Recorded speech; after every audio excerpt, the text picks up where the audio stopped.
Hello, everyone. It's Pam the Joy Scout here, and I am thinking about my first love in employment.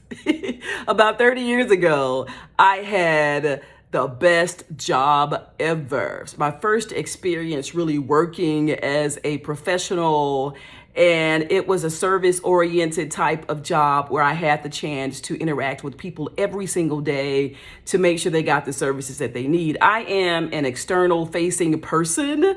I am very good behind the scenes, but I think I am designed to work with people to help them to connect differently, especially during a crisis. That's just what my calling is. It's what I consider, my purpose and my path in this career is. So I have this great job and I'm able to do all those things, talk to all those people and everything. And then one day, this consultant walks in and she begins to talk to each one of us individually. And when she gets to me, she says, this is a confidential conversation. I am a diversity auditor.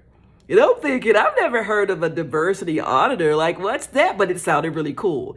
And she explains, I'm just trying to make sure that everything around here works the way that it should, that everyone feels like they've been treated fairly, that you're meeting the needs of your constituency. I'm like, that's cool. Like, I didn't know if every organization did that or not, but I thought, how awesome is that they want to hear our voices? And then she said it was confidential, so I thought I've got a lot of stuff. I have a lot of things that I think could work to the betterment of the people that I work with every day and then everyone that we serve. So here we go. So I tell her everything that I think, and I'm so excited, and I leave empowered. And I feel like, well, I got a voice. I got a voice. How cool. I love where I work. So a couple of months later, our boss calls a meeting. And at the end of the meeting, he says, I know what everybody said, and I'm going to deal with you. And so my little early 20-something heart was like, ba-thump, ba-thump, ba-thump. I'm like, oh my goodness, oh crap. He's mad. And I didn't know what to do because I thought it was confidential. Like, what? What happened? So now I'm working and I have a lot of anxiety, but I'm still doing my work, of course. And then a couple of days later, he calls me in his office and he sits and he looks at me and he says, you got two choices. You can quit or you can be fired. And that's all he said. He said, you can go now. So I'm thinking to myself, who quits a job that they love? Like, I don't even know how to quit. How do you quit a job? I don't even know how to quit a job. I'm young and I'm thinking, is he that mad? I mean, she said it was for the betterment of the organization. So why is he mad? So I continue working because I'm thinking, if he sees my heart, if he sees that I really care, and that I really want to work with everyone, and this is a good thing that this lady came by, maybe he will get over it or something. So I continued working, I continued exceeding expectations and just doing the things that I knew to do in that position that I was in. And so I just didn't quit. I didn't want to leave the people that I loved so much. So he terminated me. I guess he figured she ain't going anywhere. And I didn't know to leave. So he terminated me eventually. And I was devastated. I was devastated because I loved my job so much. And you don't forget like your first love. You don't forget that first impactful job. You just don't. And I think it's really fed, as I get emotional a little bit here, I think it fed what I do today, a lot of the work that I do today, to work with large corporations, to work with nonprofits, to work with governmental entities around the world, to help them to be honest with themselves and to be transparent with me so that I can help, right? You can make good money and you can do good by your people at the same time. I've seen it. It works. So I'm happy that that experience has fed a lot of what I do today. And I'm sharing this story for leaders because I know that in this day and time, it is really tough for you. I know that it is. Pressure just brings us all down. Pressure. Here goes employee morale. Here goes productivity. Oh my goodness. And now we're at attrition.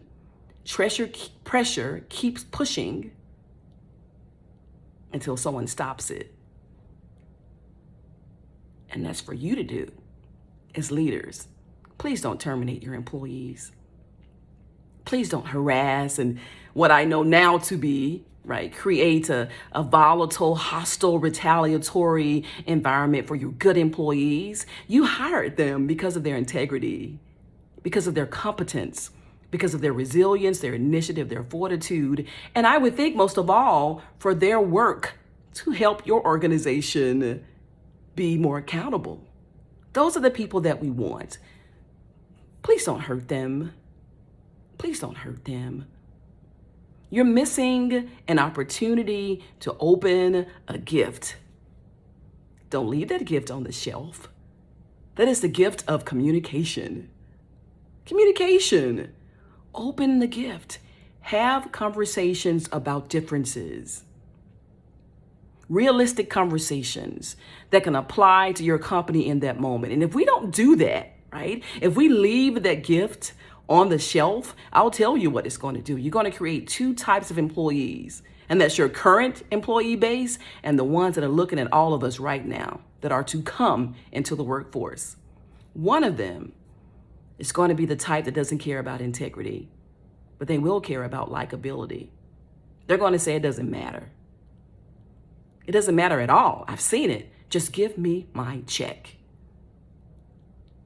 The second type is going to be so hypersensitive that anything that looks immoral, not civil, disrespectful, is going to cause them to leave.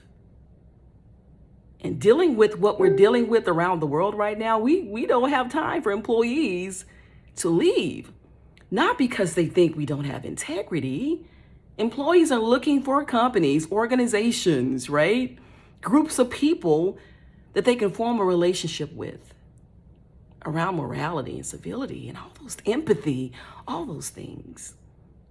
I share my story in hopes that other leaders will see this and make a decision to do the right thing. Here's to harmony. You can do it.